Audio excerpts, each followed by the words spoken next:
Welcome to remix king channel. వేసవిలో మామిడికాయ ఎంత ఫేమస్సో మామిడికాయ పచ్చడి కూడా అంతే ఫేమస్. అన్నంలో ఆవకాయ ఎప్పటికీ బోర్ కొట్టదంటూ మన తెలుగువారైతే రోజుకు 2 పూటల పచ్చడి వేసుకునే తింటారు.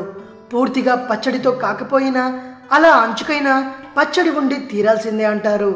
ఆవకాయ ఒక్కటే కాదు, ఉసిరి పచ్చడి, నిమ్మ పచ్చడి, కొత్తిమీర పచ్చడి, ఇంకా చెప్పాలంటే చికెన్ పచ్చడి కూడా పెట్టుకుంటారు మన జనాలు.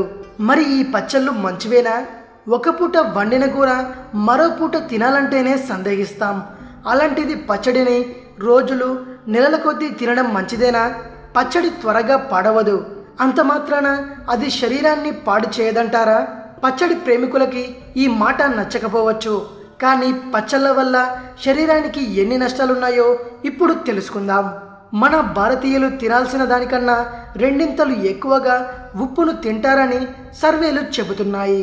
దీనికి కారణం మనం ఇష్టపడి తినే పచ్చళ్ళు, చట్నీలు, తొక్కులు.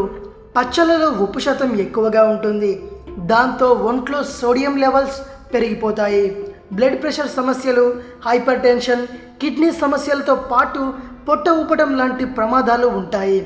మన దేశంలో చాలామందికి ఫ్యామిలీ ప్యాక్ ఉండటానికి ఇది కూడా ఓ కారణం. పచ్చళ్ళు ఎక్కువ కాలం ఆగటానికి నూనె బాగా వాడతారు. నూనెలో ఫ్యాట్స్ ఎక్కువగా ఉంటాయి. దాంతో మన ఒంట్లోకి పెద్ద మొత్తంలో ఫ్యాట్స్ వెళ్ళిపోతుంది.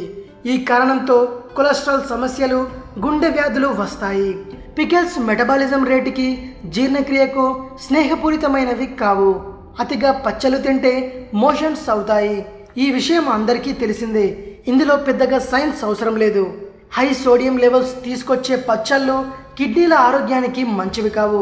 మరో విషయం ఏంటంటే పచ్చళ్ళు ఎంత ఎక్కువగా తింటే టాక్సిన్స్ అంత ఎక్కువగా జమ అవుతాయి. పచ్చళ్ళు మీ కిడ్నీలకు మంచి ఆహారం కానే కాదు. అతిగా పచ్చళ్ళు తింటే ఒంట్లో వేడి పెరగడం వాస్తవమే. కారణం పచ్చళ్ళలో ఉండే మసాలా. ఇవి గ్యాస్ట్రిక్ సమస్యలకి కారణమవుతాయి. రాత్రిపూట తింటే మీ నిద్రకు భంగం కలిగిస్తాయి. అతిగా అలవాటు ఉంటే గ్యాస్ట్రిక్ క్యాన్సర్ వచ్చే అవకాశాలని కొట్టిపారేయలేము. ఇది విషయం. మరిన్ని ఇంట్రెస్టింగ్ వీడియోస్ కోసం రీమిక్స్ కింగ్ ఛానల్ని సబ్స్క్రైబ్ చేయండి. ఈ వీడియో కనుక నచ్చినట్టయితే లైక్ చేయండి, షేర్ చేయండి. మరో వీడియోతో మీ ముందుకు వస్తాను. అంతవరకు సెలవు.